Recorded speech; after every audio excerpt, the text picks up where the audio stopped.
오늘 이 시간에 우리 함께 보신 말씀 유다서 1장 1절부터 7절까지 말씀입니다. 신약성경 397면입니다. 유다서 1장 1절부터 7절까지 말씀입니다.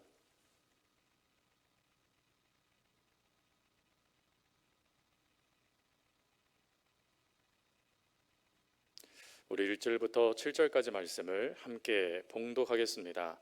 예수 그리스도의 종이며 야고보의 형제인 유다는 부르심을 받은 자 곧 하나님 아버지 안에서 사랑을 얻고 예수 그리스도를 위하여 지키심을 받은 자들에게 편지하노라. 긍휼과 평강과 사랑이 너희에게 더욱 많을지어다. 사랑하는 자들아, 우리가 일반으로 받은 구원에 관하여 내가 너희에게 편지하려는 생각이 간절하던 차에 성도에게 단번에 주신 믿음의 도를 위하여 힘써 싸우라는 편지로 너희를 권하여야 할 필요를 느꼈노니 이는 가만히 들어온 사람 몇이 있음이라. 그들은 옛적부터 이 판결을 받기로 미리 기록된 자니 경건하지 아니하여 우리 하나님의 은혜를 도리어 방탕한 것으로 바꾸고 홀로 하나이신 주제 곧 우리 주 예수 그리스도를 부인하는 자니라. 너희가 본래 모든 사실을 알고 있으나 내가 너희로 다시 생각나게 하고자 하노라. 주께서 백성을 애굽에서 구원하여 내시고 후에 믿지 아니하는 자들을 멸하셨으며 또 자기 지위를 지키지 아니하고 자기 처소를 떠난 선사들을 큰 날의 심판까지 영원한 결박으로 흑암에 가두셨으며 소돔과 고모라와 그 이웃 도시들도 그들과 같은 행동으로 음란하며 다른 육체를 따라 가다가 영원한 불의 형벌을 받음으로 거울이 되었느니라. 아멘. 오늘부터 3주간 우리가 유다서 말씀을 함께 우리가 나누기를 원합니다. 특별히 유다서는 25절밖에 되지 않습니다. 그러나 이 유다서는 무엇이라고 별명을 갖고 있냐면 일반 서신의 갈라디아서다라는 별명을 붙이고 있는 서신입니다.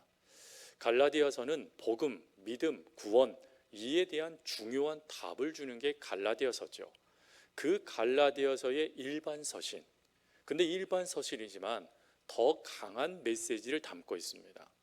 특별히 갈라디아서에서는 경계하라라고 하면서 복음 외에 다른 것이 아닌 오로지 복음으로 우리가 구원을 받았음을 갈라디아서는 분명히 밝히는데, 오늘 이 유다서에서는 갈라디아서와 전혀 다르게 복음은 밝히지만 아예 투절하게 싸워라, 그 복음을 지키기 위해서면 싸움을 불사해라 라는 명령이 담겨져 있는 말씀이기도 합니다. 그 정도로 강한 어조, 강한 메시지를 담고 있는 게 유다서입니다. 더군다나 이 유다서는 AD 70년경에 쓰여졌습니다. AD 70년경, 이게 또 왜 중요하냐면 박해가 본격적으로 이루어지던 때였기 때문에 그렇습니다. 유대인의 박해와 로마의 박해는 나누어집니다. 특별히 유대인의 박해는 AD 30년부터 60년까지, 즉 예수님께서 돌아가신 이후 부활하신 다음부터 30년간 아주 극심한 박해가 이루어집니다. 근데 이 박해를 뛰어넘는 박해가 발생되는데 그게 로마의 박해였습니다. 로마의 박해는 AD 70년부터 AD 312년까지의 박해 기간을 이야기합니다. 대략 200년이 넘는 세월 동안 로마로부터 박해를 받게 되는데, 그 박해가 극심하기 시작하는 시점, 출발점이 되던 때가 바로 AD 70년입니다. 즉 AD 68년에 예루살렘이 멸망하고 디아스포라, 예수님을 믿는 그리스도인들이 각 지역으로 흩어지게 되어지는데, 그 흩어졌던 곳곳에서 예수님을 믿는다는 것만으로 핍박을 받던 시대, 그리고 또 이런 핍박이 심하니까 이때 또 등장하는 이단이 있습니다. 그게 바로 영지주의자들이죠. 이 영지주의자들을 통하여서 그 핍박 속에 그 핍박을 벗어나 쾌락을 추구해 가라라는 그 잘못된 교리가 교회 안으로 들어오게 됐다라는 것입니다. 그래서 그 교회 안에 들어온 그 영적인 영지주의의 이단 세력을 물리치고 온전하게 구원의 역사를 이룰 수 있도록 오늘 서신은 쓰여지게 됐다라는 것이죠. 그러면 여러분, 이 유다서의 저자는 누구입니까? 아예 대놓고 이야기합니다. 유다서의 저자는 1절을 보세요. 예수 그리스도의 종이요 야곱의 형제인 유다는. 여러분, 예수님의 형제 남자 동생이 4명, 여자 동생은 2명 이상이라고 합니다. 혹시 아세요? 예수님의 남자 동생 유다, 그렇죠. 오늘 유다가 있죠. 예수님의 남자 동생, 이건 신학교 때도 신학교 입학할 때 시험 문제도 나오거든요. 근데 그것을 저희들은 쉽게 얘기해서 야요유시 이렇게 외워버립니다. 야고보, 유다, 요한, 그리고 시몬 이렇게 이야기하거든요. 이 유다는 야고보, 마태복음과 누가복음의 마가복음에 기록된 순서가 좀 다릅니다. 마태복음에서는 넷째로 등장하고 마가복음에서는 둘째로 등장합니다. 그럼 여러분, 넷째가 맞을까요? 둘째가 맞을까요? 그래서 오늘 여기 본문에 보면 야고보의 동생이라고 이야기했지 않습니까? 마가복음의 순서가 맞습니다. 왜 그러냐면 마가복음은 원복음, 기초가 되는 복음서입니다. 그 기초가 되는 복음서가 기초가 되고 그 다음에 쓰여진 게 마태, 요한, 누가복음입니다. 그러니까 마가복음의 순서가 맞죠. 그래서 아예 이 유다도 야고보의 동생, 둘째 동생 자신을 드러낸 것입니다. 근데 둘째 동생이라고 말하기 전에 뭐라고 자신을 표현하죠? 예수님의 종이다라고 표현을 합니다. 여기서 이 종이라는 이 단어는 둘로스라는 헬라어입니다. 둘로스라는 단어는 노예를 뜻합니다. 즉 자신은 예수님을 위하여 내 모든 것을 예수님께 바친 사람입니다 라는 뜻이 둘로스이죠. 근데 여러분, 이 야고보와 그리고 오늘 본문에 나와 있는 유다가 처음부터 예수님을 이렇게 믿었나요? 아니죠. 처음에는 예수님을 어떻게 생각했습니까? 미쳤다라고 생각을 했습니다. 그래서 친족들이 야, 네 형 미쳤어. 그래서 엄마 마리아와 함께 예수님을 데리러 왔지 않습니까? 그러니까 예수님을 믿지 못했습니다. 근데 그가 야고보처럼 예수 그리스도의 부활하신 예수 그리스도를 만난 이후부터 완전히 예수님을 하나님 메시아로 받아들이게 되어집니다. 받아들인 이후에 그가 변화되어져 훌륭한 야고보처럼 예루살렘 교회에는 야고보가, 그리고 그 지역의 수많은 도시에는 베드로와 유다가 함께 사역을 하면서 복음을 증거하는 전도자가 되어졌습니다. 저는 이 모습을 보면서 참 귀하다라는 생각이 들었어요. 왜 그렇지요?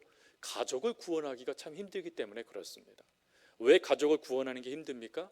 나를 너무 잘 알기 때문이죠. 나의 잘못된 것, 또 나의 또 모난 모습들 가족들이 너무 잘 알아요. 그러다 보니 예수님을 믿고 난 다음에 내가 예수님을 증거했을 때 그 과거의 삶이 발목을 잡을 때가 참 많다라는 것이죠. 근데 그런 발목을 잡는 것을 뛰어넘어 복음으로 예수 그리스도를 받아들여 이 유다가 예수님의 종이로서의 사역을 온전하게 감당했으니 복음 중에 복음, 예수 그리스도의 그 복음 안에 변화되어진 모습을 오늘 우리들에게도 도전으로 주고 있는 것입니다. 저는 여러분들의 삶이 변화되어지는 이 유다와 같은 삶이 되어져서 예수님으로 말미암아 여러분들의 가족들이 하나님을 더 잘 믿고 발견할 수 있는 은혜가 있길 바랍니다. 그럼 유다서는 또 누구를 위해 또 쓰여졌을까요? 이 유다서는 안타깝게도 지명이 등장하지 않습니다. 지명은 등장하지 않는데 이 유다서에는 대상이 등장하게 됩니다.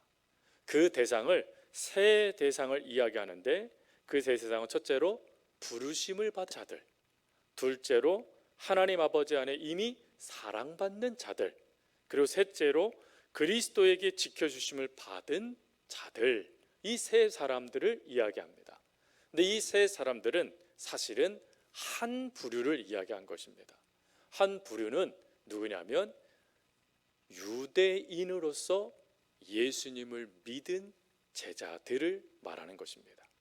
여러분, 성경 말씀에 보면 사도 바울의 편지의 내용과 베드로의 편지의 내용이 다릅니다. 또 사도 바울의 편지를 받는 대상과 베드로의 편지를 받는 대상이 다릅니다. 사도 바울의 편지의 대상은 누구냐면 이방인입니다. 철저하게 이방인들을 위해서 서신들이 쓰여졌습니다. 근데 베드로는 이방인을 위해서 쓰지 않습니다. 베드로는 철저하게 유대인을 위하여 편지를 씁니다. 근데 이 유다서도 동일하게 유대인을 위하여, 유대인으로서 그리스도인 된 형제들을 위하여 쓴 편지가 유다서입니다. 그럼 유다서를 왜 썼을까요? 제가 서두에도 말씀드렸죠. 이단 때문입니다. 사실은 이 유다서를 쓰게 될 때 그 집필 동기는 구원에 대한 것을 쓰기 위함입니다. 즉 구원이 뭐냐? 왜 그러냐면 자신이 예수 그리스도에서 구원받았잖아요. 그 구원받은 그 감격과 기쁨, 그 유대인 사회에 있었던 내가 어떻게 예수님을 믿게 됐는가 하는 그 은혜를 구원관이라는 걸 통해서 쓰고자 했다라는 것입니다. 하지만 지금 이 유다서를 쓰게 될 그 당시에 많은 이들이 미혹당하는 문제가 발생됐다라는 것이죠. 그 미혹이 바로 영지주의의 미혹이었습니다. 여러분, 이 영지주의자들에 대해서 유다는 세 가지를 또 이야기해요. 뭘 이야기하냐면 첫 번째, 영지주의자들은 누구냐? 첫 번째로는 경건하지 않는 자들이다. 경건하지 않다라고 말하니까 무엇과 상관이 없을까요? 말씀과 상관이 없는 겁니다. 즉 하나님 말씀을 지키지 않는 자들, 이 영지주의라는 것입니다. 그리고 두 번째, 이들은 하나님께서 베풀어 주신 은혜를 도리어 방탕한 것으로 바꿨다라고 기록해 놓고 있습니다. 즉 이들은 철저하게 육신을 부정합니다. 근데 육신을 부정하지만 영은 중요하게 여겨요. 그래서 영과 육신이 분리되어져 있다라고 생각했습니다. 분리되어져 있으니까 이 육의 모습이 영의 모습을 간섭하지 않고 영이 또 육을 간섭하지 않는다라고 여겼습니다. 그러다 보니 육적으로 죄를 지어도 영적으로 구원받은 그 역사는 무효화되지 않는다라고 믿었던 것이 영지주의자들이에요. 근데 이것을 너무 강조하다 보니까 예수님의 성육신을 부정합니다. 즉 예수님이 육신의 몸을 입고 이 땅에 태어나신 것을 부정하고 이 육신은 단지 무엇을 위해서 존재하느냐? 쾌락, 기쁨을 위해서만 존재하면 된다라고 여겨서 성적 타락을 일으키는데 가장 큰 독을 뿌렸던 이단이 바로 영지주의였습니다. 근데 그 영지주의가 교회 안으로 들어오게 된 것입니다. 교회 안으로 들어오게 되어지니까 그것이 좋아 보이는 거예요. 왜요? 사실 하나님을 믿지만 그 하나님을 향하여서 우리가 늘 죄송스러운 마음을 품을 때가 많잖아요. 즉 하나님께 통하여서 구원은 받았지만 내 삶으로는 늘 하나님 앞에서 뭔가 잘못한 것 같고 또 뭔가 부족한 것 같거든요. 근데 내 삶을 하나님께서 간섭하지 않으시고 내 영혼 믿음만 간섭하신다고 하시니까 자유함을 누리는 것처럼 생각이 들었다라는 것입니다. 그래서 육신적으로 내 마음대로 살아도 하나님을 향한 믿음, 영적인 것만 내가 잘 유지하면 그럼 난 구원받을 수 있다니, 그럼 내가 차라리 이 길을 가야지 하면서 그 잘못된 길을 선택하는 이들이 많았다라는 것입니다. 그래서 유다가 그들을 향하여 먼저 무엇을 얘기하냐면 영지주의자들에 대해서 뭐라고 얘기하냐면 이미 그들은 하나님의 심판대에 놓여져 있는 자들이다 라고 이야기를 해요. 즉 하나님께서 그들의 죄악상과 그들의 잘못된 그 모습을 확실히 심판하실 것이고 그 심판의 대상들이 바로 영지주의자들이다 라고 이야기를 합니다. 그러니 여러분, 이 짧은 구절에 시작도 하기 전에, 아직 말씀의 본론도 들어가기 전에 영지주의자들은 하나님의 심판을 면치 못할 테인데 그래도 너희들은 영지주의자를 따를 것이냐? 라고 하며 편지를 쓰고 있다라면 이 당시의 교회가 얼마나 이 영지주의자들 때문에 힘들었는지를 알 수 있게 되어지죠. 그래서 이 영지주의자들이 말한 잘못된 구원관을 바로잡기 위해서 사도 유다는 무엇을 하냐면 바로 이들이 잘못 놓친 게 예수님에 대한 거잖아요. 예수님이 어떤 분인지 제대로 모르니까 영지주의자들의 잘못된 것을 그들이 받아들인 것이게 되니 예수님이 누구냐 하는 것을 먼저 이야기합니다. 그것이 오늘 본문 말씀에도 나와 있는데 4절 말씀에 보니까 예수님을 누구라고 하죠? 예수님을 대주제시다라고 이야기합니다. 여러분, 이 대주제라는 이것은 그 헬라어로 데스포타라는 단어예요.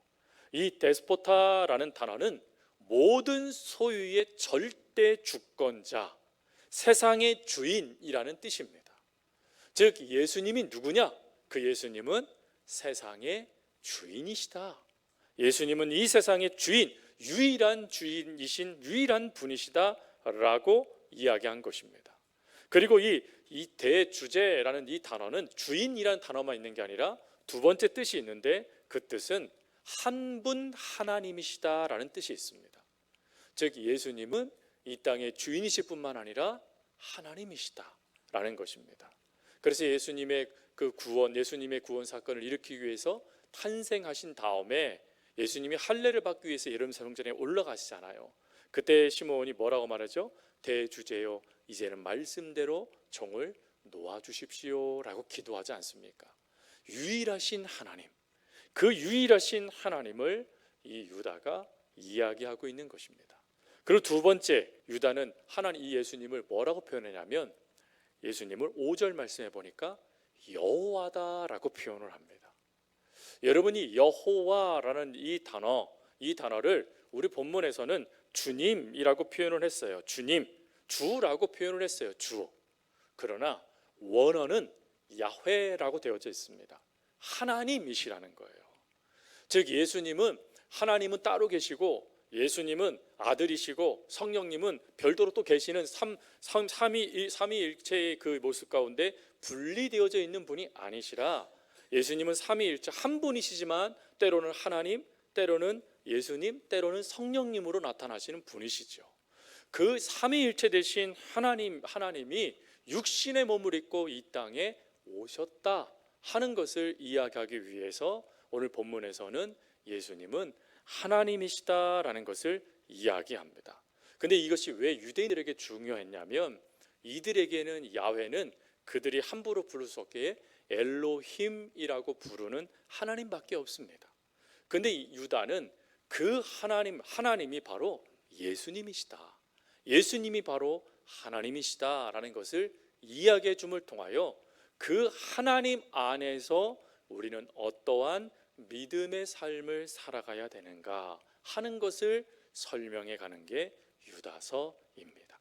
오늘은 제가 여기까지 보고 다음 주에는 이제 조금 더 구체적으로 그 예수님에 대한 것들을 좀 더 살피고 유다가 이렇게 강조할 수밖에 없었던 이유를 다음 주에 또 살피길 원합니다. 여러분, 중요한 것, 오늘 이 유다서에서는 예수님이 누구냐 하는 것에 대해서 두 가지를 이야기했다라고 말씀드렸어요. 그 첫 번째가 뭐죠? 예수님은 이 땅의 주인, 유일하신 하나님이시더라고 말씀드렸고, 또 하나님은 우리가 잘 알고 있대로 하나님 그 자체이신 분이 바로 예수님이시다라는 거예요. 그래서 그 예수님만이 구원자이시다, 구원의 능력이시다 하는 것을 이야기해 주는 게 바로 본문의 말씀입니다. 다음 주에는 그 다음의 내용들을 함께 살피도록 하겠습니다. 우리 기도하겠습니다.